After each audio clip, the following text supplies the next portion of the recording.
There's kind of two things I would like to talk about today, which is when things get chaotic and putting ourselves unnecessarily under additional pressure and making it even worse for us.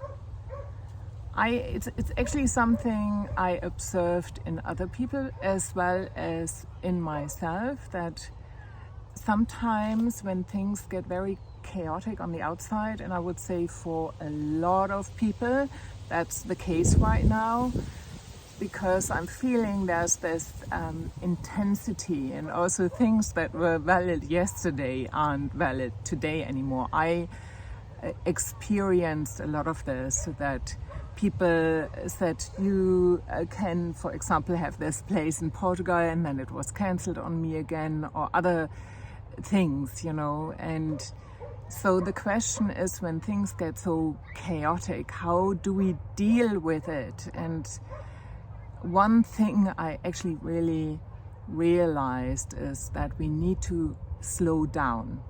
It's kind of like if you're driving on the motorway very fast, it's very hard to react to something if something spirals out of control. So the best thing maybe you can do, take the next exit and get maybe on a more scenic route where you can you're still going to the same destination, but you're just taking it a little bit slower and you're looking after yourself.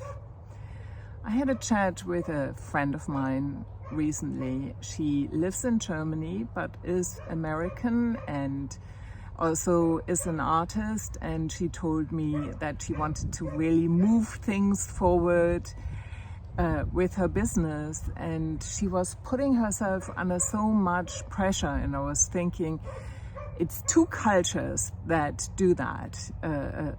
Many cultures do that, but the Germans are very good at putting themselves and others under pressure, as well as the Americans. And it's like this culture that we've been, taught to push ourselves over the edge.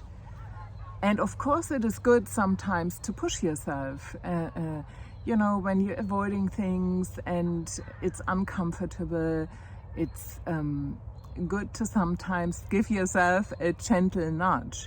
But if you push yourself over the edge, then it takes a long time to recover.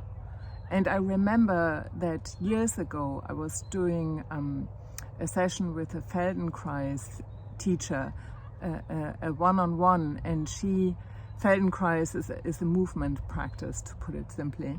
And she told me that I was pushing myself over the edge, that I had learned that, and it was so true.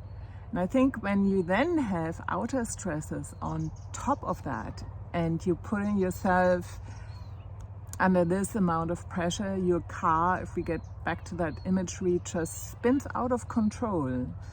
And I just learned that sometimes the best thing you can do is take things slowly, reassess, and really look at, when things are so chaotic, what's the best thing I can do to stabilize myself, the things I do have under control, and to just take things a little bit slower. I also believe there's a little bit of a paradox going on here, that when we allow ourselves to step back a little bit, get off the gas pedal with the foot and slow down, that it might be actually the most effective way and the fastest way to move forward in a weird way. So it's like the more we slow down, the faster in a way we are. It's slowing down inwardly and just taking things on a steady pace, but more slower. So I definitely have gone off the motorway for now and am on a scenic route and am looking after myself and taking things slowly. So maybe there are some things for you as well where you can take the pressure off and slow down a little bit Still keep on going in the same direction you were going before, just a little bit more slower, having a little bit of look out of the windows to the right and the left. Enjoy the scenery and do whatever is necessary for you. That was Anja Kersten for A Magic World, life coach and artist. Bye bye.